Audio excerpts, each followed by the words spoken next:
ನಮಸ್ಕಾರ ಎಲ್ಲ ವಿದ್ಯಾರ್ಥಿ ಮಿತ್ರರಿಗೆ. ಇಂದು ನಾನು ಈ ಒಂದು ವಿಡಿಯೋದಲ್ಲಿ ಸಂಪೂರ್ಣ ಕನ್ನಡ ವ್ಯಾಕರಣ ಈಗಾಗಲೇ ಒಂದು ತರಗತಿಯಲ್ಲಿ ನಾನು ವರ್ಣಮಾಲೆಗಳು ಮತ್ತು ಧ್ವನ್ಯಾಂಗಗಳು ಗುಣಿತಾಕ್ಷರಗಳ ಬಗ್ಗೆ ಒಂದು ವಿಡಿಯೋವನ್ನು ಮಾಡಿದ್ದೆ. ಈಗ ಒಂದು ಎರಡನೇ ವಿಡಿಯೋದಲ್ಲಿ ಕನ್ನಡ ವ್ಯಾಕರಣಕ್ಕೆ ಸಂಬಂಧಪಟ್ಟಂತೆ ಇವತ್ತು ನಾಮಪದಗಳು, ಸರ್ವನಾಮ, ಸಂಧಿ ಮತ್ತು ಸಮಾಸ ಏನೆಲ್ಲ ಇವೆ ಅದ್ರ ಬಗ್ಗೆ ತಿಳ್ಕೊಳ್ಳುವಂಥ ಪ್ರಯತ್ನ ಮಾಡೋಣ. ಇಲ್ಲಿ ನಾಮಪದ ಎನ್ನುವಂಥದ್ದು ನಾವು ನೋಡ್ತೀವಿ. ನಾಮಪದ ಎನ್ನುವಂಥದ್ದು ಮುಖ್ಯವಾಗಿ ನಾಮ ಅಂದರೆ ಹೆಸರು ಎನ್ನುವಂಥದ್ದು. ಹೆಸರನ್ನು ಸೂಚಿಸುವಂಥ ಪದಗಳಿಗೆ ನಾವು ನಾಮಪದ ಅಂತ ಕರಿತೀವಿ. ಇಲ್ಲಿ ವ್ಯಕ್ತಿ ಹೆಸರಾಗಿರ್ಬೋದು, ವಸ್ತುವಿನ ಹೆಸರಾಗಿರ್ಬೋದು, ಸ್ಥಳದ ಹೆಸರಾಗಿರ್ಬೋದು, ಪ್ರಾಣಿ ಹೆಸರು, ಪಕ್ಷಿ ಹೆಸರು, ಇವೆಲ್ಲವುಗಳು ಕೂಡ ನಾಮಪದಗಳು ಅಂತ ಕರಿತೀವಿ. ನಾಮಪದಗಳು ಇಲ್ಲೆಲ್ಲ ಸತೀಶ, ಪುಸ್ತಕ, ಹುಲಿ, ಗಿಳಿ, ಮರ, ನೆಲ, ಮಣ್ಣು, ಈ ರೀತಿಯಾಗಿ ವ್ಯಕ್ತಿ, ವಸ್ತು, ಪ್ರಾಣಿ, ಪಕ್ಷಿ ಎಲ್ಲ ಹೆಸರುಗಳನ್ನು ಹೇಳುವಂಥ ಪದಗಳೆಲ್ಲವೂ ನಾಮಪದಗಳು ಅಂತ. ಇಲ್ಲಿ ನಾಮ ಪ್ರಕೃತಿ ಅಂತಲೂ ಕೂಡ ನಾವು ಕರಿತೀವಿ. ನಾಮ ಪ್ರಕೃತಿ ಅಂದರೆ ಇದು ಮನೆ ಎನ್ನುವಂಥದ್ದು ನಾಮ ಪ್ರಕೃತಿ. ಅದಕ್ಕೆ ವಿಭಕ್ತಿ ಪ್ರತ್ಯಯ ಸೇರಿ ಇಲ್ಲಿ ನಾಮಪದ ಆಗ್ತದೆ. ನಾಮಪದ ಆಗಬೇಕಾದ್ರೆ ನಾಮ ಪ್ರಕೃತಿಗಳಿಗೆ ವಿಭಕ್ತಿ ಪ್ರತ್ಯಯಗಳು ಸೇರಿ ನಾಮಪದಗಳು ಆಗ್ತವೆ. ಈ ಕಲ್ಲನ್ನು ಆಗಬೇಕಾದ್ರೆ ಕಲ್ಲು ಅಧಿಕನ್ನು ಕಲ್ಲನ್ನು. ಹೊಲ ಎನ್ನುವಂಥದ್ದು ನಾಮ ಪ್ರಕೃತಿ. ಇಂದ ಎನ್ನುವಂಥದ್ದು ತೃತೀಯ ವಿಭಕ್ತಿ ಸೇರಿ ಹೊಲದಿಂದ ಅಂತ. ಹೀಗೆ ಶಾಲೆ ಅಧಿಕಲ್ಲಿ, ಶಾಲೆಯಲ್ಲಿ, ಹೀಗೆ ನಾಮ ಪ್ರಕೃತಿಯಿಂದ ವಿಭಕ್ತಿ ಪ್ರತ್ಯಯಗಳು ಸೇರಿ ನಾಮಪದಗಳು ಆಗ್ತಾವ ಅನ್ನೋದು. ಹಾಗಾದರೆ ನಾಮಪದದಲ್ಲಿ ಎಷ್ಟು ಪ್ರಕಾರಗಳಿವೆ ಎನ್ನುವಂಥದ್ದನ್ನು ನೋಡಿದ್ರೆ, ಮೊದಲನೇದಾಗಿ ವಸ್ತುವಾಚಕ ನಾಮಪದಗಳು ಅಂತೇಳಿ ನೋಡ್ತೀವಿ. ವಸ್ತುವಾಚಕ ಅಂದರೆ ವಸ್ತುವಿನ ಹೆಸರನ್ನು ಹೇಳುವಂಥ ಪದಗಳೆಲ್ಲ ವಸ್ತುವಾಚಕಗಳು. ಈ ವಸ್ತುವಾಚಕದಲ್ಲಿ ನಾವು ಚೇತನ ಮತ್ತು ಅಚೇತನ ಅನ್ನುವಂಥ. ಇದರಲ್ಲಿ ವಸ್ತುವಾಚಕದಲ್ಲಿ 3 ಬಗೆಗಳನ್ನು ನಾವು ನೋಡ್ತೀವಿ. ಅಂಕಿತನಾಮ, ರೂಢನಾಮ, ಅಂಕಿತನಾಮ, ಅನ್ವರ್ತಕನಾಮ ಅಂತೇಳಿ 3. ಈ ಚೇತನ ವಸ್ತುಗಳಂದರೆ ಜೀವ ಉಳ್ಳವು, ಉದಾಹರಣೆ ಮನುಷ್ಯ, ಪ್ರಾಣಿ, ಪಕ್ಷಿ. ಅಚೇತನ ವಸ್ತುಗಳಂದರೆ ಜೀವ ಇಲ್ಲದು, ನೆಲ, ಜಲ, ಹಣ್ಣು, ಕಾಯಿ, ಬೆಟ್ಟ. ಈ ರೀತಿಯಲ್ಲಿ 2 ವಿಭಾಗಗಳನ್ನು ಕೂಡ ನಾವು ಮಾಡ್ತೀವಿ. ಹಾಗಾದರೆ ಅಂಕಿತನಾಮ ಅಂದ್ರೇನು, ರೂಢನಾಮ ಅಂದ್ರೇನು, ಅನ್ವರ್ತಕನಾಮ ಅಂದ್ರೇನು ಇಲ್ಲಿ ತಿಳ್ಕೊಳ್ಳೋಣ. ಇದು ಕೂಡ ಭಾಳಷ್ಟು SDA FDA ಪರೀಕ್ಷೆಗಳಲ್ಲಿ ಬಂದಿರ್ತಾವೆ ಮತ್ತು VO ಪರೀಕ್ಷೆಗಳಲ್ಲಿ. ಅಂಕಿತನಾಮ ಅಂದರೆ ಇಟ್ಟ ಹೆಸರುಗಳಿಗೆ, ನಾವು ಕರೆಯುವಂಥ ಇಟ್ಟ ಹೆಸರುಗಳಿಗೆ ಅಂಕಿತನಾಮ ಅಂತ ಕರಿತೀವಿ. ಅದು ವ್ಯಕ್ತಿಗೂ ಇಡ್ತೀವಿ ಹೆಸರು ಮತ್ತು ಪ್ರದೇಶಗಳಿಗೂ ಕೂಡ ಹೆಸರನ್ನು ಇಡ್ತೀವಿ. ಕಾವೇರಿ, ನಕುಲ, ಹಿಮಾಲಯ, ಬೆಂಗಳೂರು, ಮೈಸೂರು, ಇವೆಲ್ಲ ಊರುಗಳ ಹೆಸರುಗಳು ಕೂಡ ಅಂಕಿತನಾಮ. ರೂಢನಾಮ ಅಂದರೆ ರೂಢಿಯಿಂದ ಬಂದ ಹೆಸರುಗಳಿಗೆ ರೂಢನಾಮ ಅಂತ ಕರಿತೀವಿ. ನದಿ, ಪರ್ವತ, ಮನುಷ್ಯ, ಹೆಂಗಸು, ಮರ, ದೇಶ, ಸೂರ್ಯ, ಚಂದ್ರ, ಇವೆಲ್ಲವೂ ಕೂಡ ರೂಢನಾಮದಲ್ಲಿ ಬರ್ತವೆ. ಅನ್ವರ್ತಕ ನಾಮ ಎಂದರೆ ಅರ್ಥಕ್ಕೆ ಅನುಗುಣವಾಗಿ ಬಂದ ಹೆಸರುಗಳಿಗೆ ಅನ್ವರ್ತಕ ನಾಮ ಅಂತ ಕರಿತೀವಿ. ಉದಾಹರಣೆಗೆ ವ್ಯಾಪಾರಿ, ವಿದ್ವಾಂಸ, ರೋಗಿ, ವೈದ್ಯ, ಕುಂಟ, ಕಿವುಡ, ಚಾಲಕ, ನಿರ್ವಾಹಕ, ಸೈನಿಕ, ಇವೆಲ್ಲವೂ ಕೂಡ ನಾವೇನಂತ ಕರಿತೀವಿ, ಅನ್ವರ್ತಕ ನಾಮ ಅಂತ ಕರಿತೀವಿ. ಇನ್ನು ನಾಮಪದದಲ್ಲಿ 2ನೇ ಪ್ರಕಾರ ಯಾವುದು ಅಂದರೆ ಗುಣವಾಚಕ ನಾಮಪದ ಅಂತ ಕರಿತೀವಿ. ವಸ್ತುವಿನ ಗುಣ, ರೀತಿ, ಸ್ವಭಾವಗಳನ್ನು ಹೇಳುವ ವಿಶೇಷಣಗಳಿಗೆ ಗುಣವಾಚಕ ಅಂತ ಕರಿತೀವಿ. ಇದು ಕೂಡ ಪರೀಕ್ಷೆಯಲ್ಲಿ ಕೇಳಿರುವಂಥದ್ದು. ಈಗ ಉದಾಹರಣೆ ದೊಡ್ಡ, ಚಿಕ್ಕ, ಕಿರಿದು, ಒಳ್ಳೆಯದು, ಕೆಟ್ಟದ್ದು, ಕರಿಯುದು, ಹೊಸದು, ಹಳೆಯದು, ಹಿರಿದು, ಕಿರಿದು, ಹೀಗೆ ನಾವು ಹೇಳ್ತೀವಿ. ಅವನು ದೊಡ್ಡ ಹುಡುಗ, ಚಿಕ್ಕ ಮನೆ, ಕೆಟ್ಟ ಮನುಷ್ಯ, ಹೀಗೆ ಹೇಳ್ತೀವಲ್ಲ. ಆಮೇಲೆ ಸಂಖ್ಯಾವಾಚಕ ಅಂತ 3ನೇದು ನಾಮಪದ. ಸಂಖ್ಯೆಯನ್ನು ಸೂಚಿಸುವ ಪದಗಳೆಲ್ಲ ಸಂಖ್ಯಾವಾಚಕ. 1, 2, 10, 100, 1000, ಲಕ್ಷ. ಇನ್ನು 4ನೇದು ಸಂಖ್ಯೆಯ ವಾಚಕ. ಸ್ವಲ್ಪ ವ್ಯತ್ಯಾಸ ಇದೆ ನೋಡಿ. ಸಂಖ್ಯೆಯಿಂದ ಕೂಡಿರುವ ವಸ್ತುಗಳನ್ನ ಹೇಳುವ ಪದಗಳಿಗೆ ಸಂಖ್ಯೆಯನ್ನು ಬಳಸಿಕೊಂಡು, ಈಗ 2ನೇಯ, 4ನೇಯ, 9ನೇಯ, 4ನೇಯ, 10ನೇಯ, ಈ ರೀತಿಯಾಗಿ ಹೇಳ್ತೀವಲ್ಲ, ಇವು ಸಂಖ್ಯೆಯ ವಾಚಕಗಳು. ಇನ್ನು 5ನೇದು ನಾಮಪದದಲ್ಲಿ ಯಾವುದಂದ್ರೆ ಭಾವನಾಮ. ವಸ್ತು ಮತ್ತು ಕ್ರಿಯೆಗಳ ಭಾವವನ್ನು ತಿಳಿಸುವ ಪದಗಳೇ ಭಾವನಾಮಗಳು ಅಂತೇಳಿ ಕರಿತೀವಿ. ಇಲ್ಲಿ ಕೆಂಪು ಅನ್ನುವಂಥ ಭಾವ, ಬಿಳುಪು ಅನ್ನುವಂಥ ಭಾವ, ಹಿರಿಮೆ ಎನ್ನುವಂಥ ಭಾವ, ನೋಟ. ಕೆಚ್ಚನೆಯ ಭಾವ ಕೆಂಪು, ಬಿಳಿದರ ಭಾವ ಬಿಳುಪು, ಹಿರಿದರ ಭಾವ ಹಿರಿಮೆ, ಒಲಿಯುವುದರ ಭಾವ ಒಲುಮೆ ಅಂಥೇಳಿ ಬರ್ತಾವೆ. ಕಪ್ಪು, ಕರಿದರ ಭಾವ ಕಪ್ಪು ಅಂತ. ಹೀಗೆ ಇವು ಭಾವನಾಮ ಅನ್ನುವಂಥದ್ದು ನಿಮ್ಗೆ ಗೊತ್ತಿರಬೇಕು. ನೆಕ್ಸ್ಟ್ ಬರುವಂಥದ್ದು ನಾಮಪದದಲ್ಲಿ ಪರಿಮಾಣವಾಚಕ ನಾಮಪದಗಳು ಅಂತ ಬರ್ತಾವೆ. ವಸ್ತುವಿನ ಪರಿಮಾಣ ಗಾತ್ರವನ್ನು ಹೇಳುವಂಥ, ನಿರ್ದಿಷ್ಟವಾಗಿ ಹೇಳಲು ಆಗದೇ ಇರುವಂಥ ಪದಗಳಿವೆಲ್ಲ. ಅಷ್ಟು, ಇಷ್ಟು, ಹಲವು, ಕೆಲವು, ಎನಿತು, ಇನಿತು, ಆಸು, ಈಸು, ಏಸು, ಹೀಗೆ ಅನೇಕ, ಈ ರೀತಿಯ ಪದಗಳು ಬರ್ತಾವಲ್ಲ ಪರಿಮಾಣವಾಚಕ.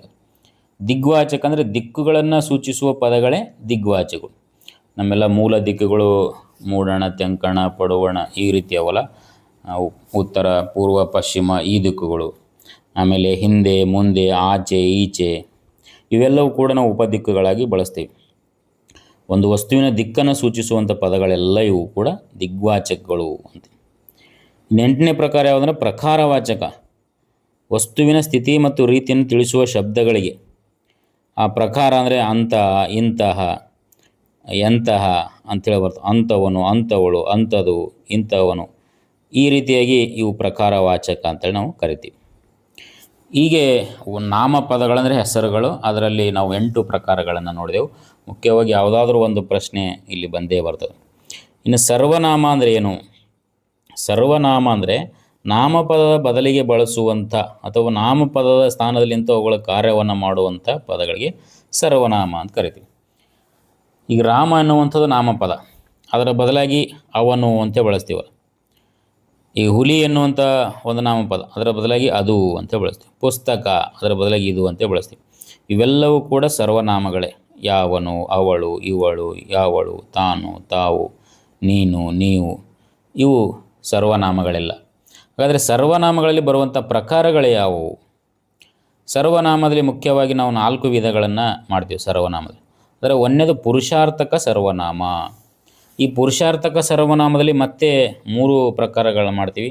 ಉತ್ತಮ ಪುರುಷ, ಮಧ್ಯಮ ಪುರುಷ, ಅದನ್ನು ನಾವು ಅನ್ಯ ಪುರುಷ ಅಥವಾ ಪ್ರಥಮ ಪುರುಷ ಅಂತಲೂ ಕೂಡ ಕರಿತೀವಿ.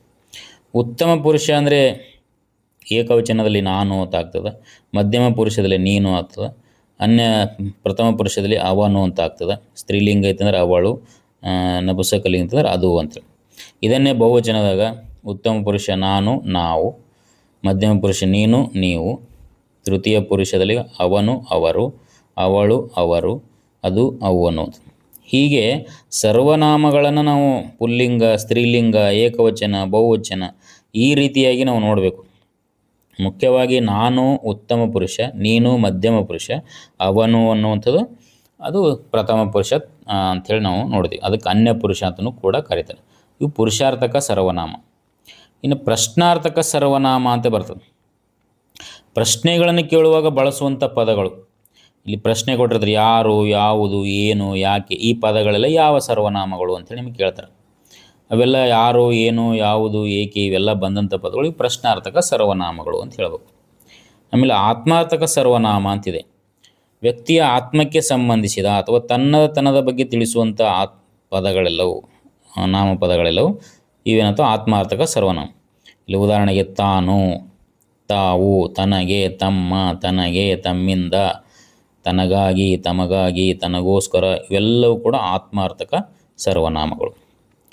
ಆಮೇಲೆ ನಿರ್ದೇಶನಾತ್ಮಕ, 4ನೇದು ಯಾವುದಂದ್ರೆ ನಿರ್ದೇಶನಾತ್ಮಕ ಸರ್ವನಾಮ.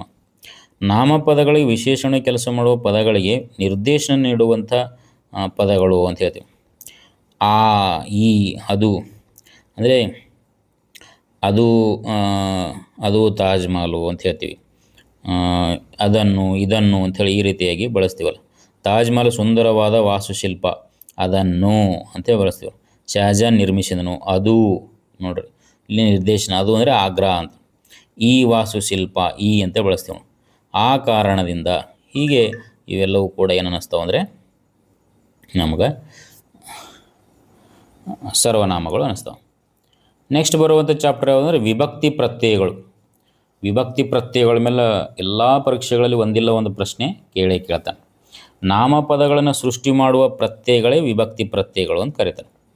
ಉದಾಹರಣೆ ರಾಮ ಅನ್ನುವಂಥ ನಾಮ ಪ್ರಕೃತಿ, ವಿಭಕ್ತಿ ಪ್ರತ್ಯಯ ಉ, ರಾಮನು ಅಂಥೇಳಿ ಆಗ್ತದೆ. ರಾಮ ಅದಕ್ಕೆ ಅನ್ನು, ರಾಮನನ್ನು ಅಂತ. ನಾಮ ಪ್ರಕೃತಿಗಳ ಮುಂದೆ ಸೇರಿಕೊಂಡು ಬೇರೆ ಅರ್ಥವನ್ನು ಉಂಟು ಮಾಡುವ ಪ್ರತ್ಯಯಗಳಿಗೆ ವಿಭಕ್ತಿ ಪ್ರತ್ಯಯಗಳು ಅಂತ ಕರಿತೀವಿ. ಉದಾಹರಣೆಗೆ ರಾಮನು ಕಾಡಿಗೆ ಹೋದನು, ಲಕ್ಷ್ಮಣನು ರಾಮನನ್ನು ನೋಡಲು ಬಂದನು. ನಾವು ರಾಮನಿಂದ, ರಾಮನಿಗೆ, ರಾಮನ ರಾಮನ ಹೆಂಡತಿ ಸೀತೆ, ರಾಮನಲ್ಲಿ. ಹೀಗೆ ಒಂದೇ ನಾಮ ಪ್ರಕೃತಿಯನ್ನು ಬೇರೆ ಬೇರೆ ಅರ್ಥದಲ್ಲಿ ಉಂಟು ಮಾಡುವಂಥ ಪ್ರತ್ಯಯಗಳೇನವ, ರಾಮನು, ರಾಮನನ್ನು, ರಾಮನಿಂದ, ರಾಮನಿಗೆ, ರಾಮನ ದೆಸೆಯಿಂದ, ಹೀಗೆ ಇವೆಲ್ಲವೂ ಕೂಡ ಪ್ರತ್ಯಯಗಳು. ಈ ಪ್ರತ್ಯಯಗಳ ಮೇಲೆ ಇಷ್ಟು ಪ್ರಶ್ನೆಗಳಾಗಿವೆ ಅಂದರೆ ಪ್ರತ್ಯಯಗಳ ಮೇಲೆ ಕೇಳ್ತಾನೆ, ಪ್ರತ್ಯಯ ಕಾರಕಾರ್ಥಗಳ ಮೇಲೆ ಕೇಳ್ತಾನೆ, ಹೊಸಗನ್ನಡ ಪ್ರತ್ಯಯ ಕೇಳ್ತಾನೆ, ಆಮೇಲೆ ಹೊಸಗನ್ನಡ ಪ್ರತ್ಯಯ ಅಥವಾ ಉದಾಹರಣೆಗಳಿರ್ತಾನೆ, ಹಳೆಗನ್ನಡ ಪ್ರತ್ಯಯ, ಇಂಥವು ಒಂದು ಉದಾಹರಣೆ ಕೊಟ್ಟಿದ್ದು ಯಾವ ವಿಭಕ್ತಿ ಅಂತ ಕೇಳ್ತಾನೆ. ಇವೆಲ್ಲವೂ ಕೂಡ ಸಾಮಾನ್ಯವಾಗಿರುವಂಥ ವಿಭಕ್ತಿ ಪ್ರತ್ಯಯಗಳು 7 ಅಂತೇಳಿ. ಶ್ರೀ ವಿಜಯನು ಕೂಡ ವಿಭಕ್ತಿಗಳು 7 ಕೊಮ್ಮನ್ನುವಂಥ ಮಾತನ್ನು ಕೂಡ ಹೇಳ್ತಾನೆ. ಪ್ರಥಮ, ದ್ವಿತೀಯ, ತೃತೀಯ, ಚತುರ್ಥಿ, ಪಂಚಮಿ, ಷಷ್ಠಿ, ಸಪ್ತಮಿ. ಇದರ ಕಾರಕಾರ್ಥಗಳು ಪ್ರಥಮದು ಕರ್ತೃ, ಕರ್ಮ, ಕರ್ಣ, ಸಂಪ್ರದಾನ, ಅಪದಾನ, ಸಂಬಂಧ, ಅಧಿಕರಣ. ಇವು ನಿಮ್ಗೆ ಗೊತ್ತಿರಬೇಕು. ಇನ್ನು ಪ್ರಥಮ ವಿಭಕ್ತಿಗೆ ಪ್ರತ್ಯಯಗಳು ಹೊಸಗನ್ನಡದಲ್ಲಿ ಪ್ರಥಮ ಉ, ದ್ವಿತೀಯ ಅನ್ನು, ತೃತೀಯ ಇಂದ, ಚತುರ್ಥಿ ಈ ಗೆ, ಈಗೆ ಕೆ, ಪಂಚಮಿ ದೆಸೆಯಿಂದ, ಷಷ್ಠಿ ಅ, ಸಪ್ತಮಿ ಅಲ್ಲಿ. ಇವು ಹೊಸಗನ್ನಡ ಪ್ರತ್ಯಯಗಳು. ಈ ಹೊಸಗನ್ನಡ ಪ್ರತ್ಯಯಕ್ಕೆ ಒಂದೊಂದು ಉದಾಹರಣೆ. ಹೂ ಅದೆಲ್ಲ ಸಾವಿತ್ರಿಯು, ಸಾವಿತ್ರಿಯನ್ನು, ಸಾವಿತ್ರಿಯಿಂದ, ಸಾವಿತ್ರಿಗೆ, ಸಾವಿತ್ರಿಯ ದೆಸೆಯಿಂದ, ಸಾವಿತ್ರಿಯ ಅಲ್ಲಿ. ಇದು ಅಲ್ಲಿ ಈ ರೀತಿ ತೊಗೊಂಡು. ಇನ್ನು ಹಳೆಗನ್ನಡದ ವಿಭಕ್ತಿ ಪ್ರತ್ಯಯಗಳು ಯಾವುವು? ಪ್ರಥಮ ಮ, ದ್ವಿತೀಯ ಅಂ, ತೃತೀಯ ಇಂ, ಇಂದಂ, ಇಂದೆ, ಇವೆಲ್ಲ ಬರ್ತಾವೆ. ಚತುರ್ಥಿ ಗೆ ಕೆ ಸೇಮ್ ಅದು. ಪಂಚಮಿ ಅತ್ತಣಿಂ, ಅತ್ತಣಿಂದಂ, ಅತ್ತಣಿಂದೆ, ಇವು ಪಂಚಮಿ ವ್ಯತ್ಯಾಸ ಅದ ನೋಡ್ರಿ. ಆಮೇಲೆ ಷಷ್ಠಿ ಸೇಮ್ ಹೊಸಗನ್ನಡ ಹಳೆಗನ್ನಡ. ಆಮೇಲೆ ಸಪ್ತಮಿ ಬೇರೆ ಅದಾವೆ. ಸಪ್ತಮಿ ಹೊಸಗನ್ನಡದ ಅಲ್ಲಿ ಇದ್ದರೆ ಹಳೆಗನ್ನಡದಲ್ಲಿ ಒಳ್ಳೆನ್ನುವಂಥದ್ದು. ಹೀಗೆ ನೀವು ಗುರುತಿಸಬೇಕು. ಇನ್ನು ಹಳೆಗನ್ನಡ ವಿಭಕ್ತಿಯನ್ನು ಪ್ರತ್ಯಯನ ಸೇರಿಸಿ ಒಂದೊಂದು ಉದಾಹರಣೆ. ಸಾವಿತ್ರಿಯಮ್ಮ, ಸಾವಿತ್ರಿಯಂ, ಸಾವಿತ್ರಿ ಇಂ, ಸಾವಿತ್ರಿಯಿಂದಂ, ಸಾವಿತ್ರಿಯಿಂದೆ, 2 ರೀತಿ ಬಳಸಿ. ಸಾವಿತ್ರಿಗೆ, ಸಾವಿತ್ರಿ ಅತ್ತಣಿಂ, ಸಾವಿತ್ರಿಯ, ಸಾವಿತ್ರಿಯೋಳ್. ಹೀಗೆ ಈ ವಿಭಕ್ತಿ ಭಾಳ ಇಂಪಾರ್ಟೆಂಟ್ ಆಗಿರುವಂಥದ್ದು. ಇದು ವಿಭಕ್ತಿ ಭಾಳ ಇಂಪಾರ್ಟೆಂಟ್ ಆಗಿರುವಂಥದ್ದು ಎಲ್ಲ ಪರೀಕ್ಷೆಗೂ. ಇನ್ನು ಕೆಲವೊಂದು ವಿಭಕ್ತಿ ಪ್ರತ್ಯಯ VO ಪರೀಕ್ಷೆಗಳಲ್ಲಿ ಕೇಳಿದ ವಿಭಕ್ತಿ ಪಲ್ಲಟಗಳನ್ನು, ಒಂದು ವಿಭಕ್ತಿ ಬದಲಿಗೆ ಅರ್ಥ ವ್ಯತ್ಯಾಸ ಆಗುವಂಥದ್ದು ವಿಭಕ್ತಿ ಪ್ರತ್ಯಯ ಅಂತ ಕರಿತೀವಿ. ಇಲ್ಲಿ ದ್ವಿತೀಯ ವಿಭಕ್ತಿಯಿಂದ ಚತುರ್ಥಿ ವಿಭಕ್ತಿಗೆ ಹ್ಯಾಂಗಾಗ್ಯಾವನು. ಊರನ್ನು ಸೇರಿದನು, ಊರನ್ನು ಅನ್ನೋದು ದ್ವಿತೀಯ, ಅದನ್ನು ಊರಿಗೆ ಸೇರಿದನು ಅಂತಾಗ್ಯ ಚತುರ್ಥಿ ಗೆ. ಬೆಟ್ಟವನ್ನು ಹತ್ತಿದನು, ಬೆಟ್ಟಕ್ಕೆ ಹತ್ತಿದನು. ಪಂಚಮಿ ನೋಡ್ರಿ, ಮರದ ದೆಸೆಯಿಂದ, ದೆಸೆಯಿಂದ ಪಂಚಮಿ, ಮರದಿಂದ ತೃತೀಯಕ್ಕೆ ಬಂತಿದ್ದು.